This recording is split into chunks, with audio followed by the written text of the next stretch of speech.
आपने अपने बचपन में एक कहानी जरूर सुनी होगी। एक गांव में किसा गौतमी नाम की एक महिला रहती थी। एक बार उसका बच्चा बीमार पड़ गया। उसने उसका बहुत इलाज कराया, लेकिन वह उसे बचा नहीं पाई। वह अपने बच्चे की मृत्यु का दुख संभाल नहीं पा रही थी। वह अपना मानसिक संतुलन खो बैठी।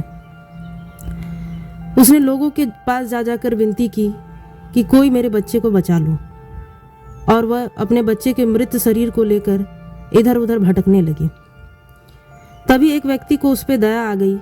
उसने उसे बताया कि इस गांव में गौतम बुद्ध नाम के एक संत आए हुए हैं, तुम उनके पास जाओ।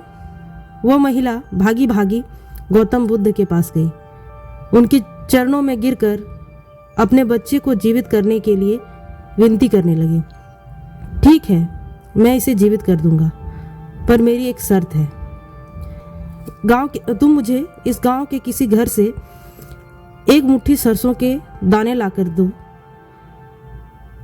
वह महिला जैसे ही जाने के लिए उठी, भगवान बुद्ध ने कहा, लेकिन मेरी एक शर्त है। तुम जिस घर से वो सरसों के दाने लाओगी, उनसे ये जरूर पूछ लेना कि कहीं आपके घर में किसी की मृत्यु तो नहीं हुई है।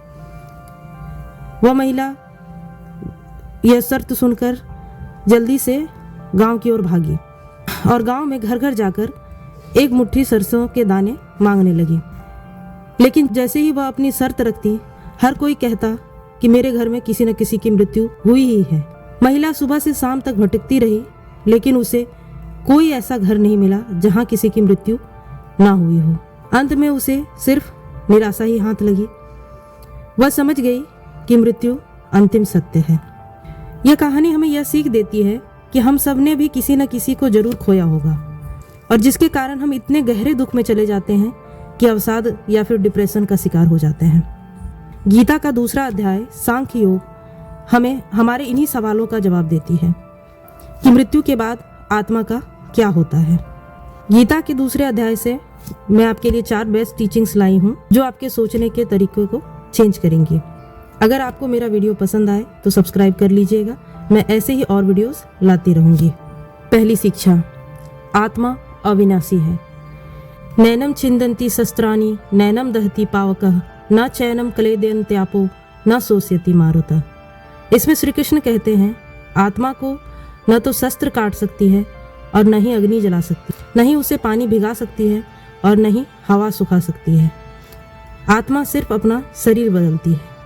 अगर आत्मा की सच्चाई ये है कि वह अपना शरीर बदलती है, इसलिए हमें उसके जाने पे इतना शोक नहीं करना चाहिए। असल में अगर हम किसी के जाने पे दुखी होते हैं तो उसका कारण ये नहीं होता कि वह चला गया। उसका मुख्य कारण ये होता है कि हम स्वार्थ में घिरकर ये सोचते रहते हैं कि उसके जाने के बाद हमारा क्या होगा। हम सिर्फ अपने स्वार्थ के बारे में सोचते हैं। इसलिए हमें अपने स्वार्थ और मोह का त्याग करना चाहिए। दूसरी सीख है, सुख हो या दुख, हमें दोनों में स्थिर रहना चाहिए। सुख दुखे समय कृत्वा लाभालाभो जया जयो ततो युद्धाय युजस्व नेवम पापम वापस्यसि। जिसका अर्थ है, हमारे जीवन में कभी दुख आता है तो कभी सुख।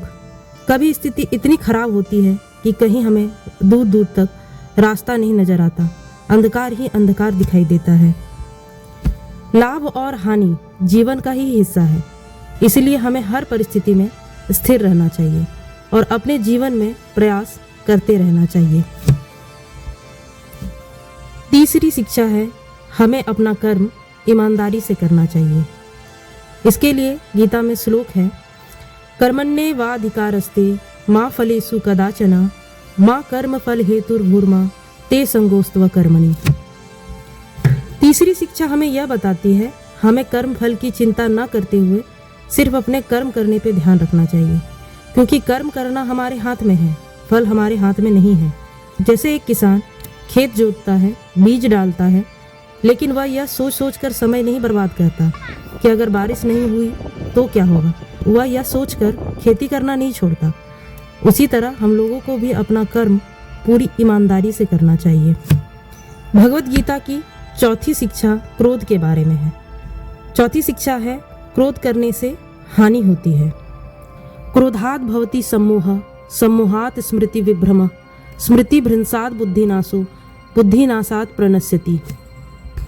जिसका अर्थ है क्रोध करने से बुद्धि का नाश होता है और बुद्धि नाश से भ्रम उत्पन्न होता है, जिससे ज्ञान शक्ति का नाश होता है और मनुष्य अपनी स्थिति से गिर जाता है। अगर सीधे शब्दों में कहें तो क्रोध करने से मनुष्य की हानि होती है। इसीलिए हमें हर परिस्थिति में संयम रखना चाहिए।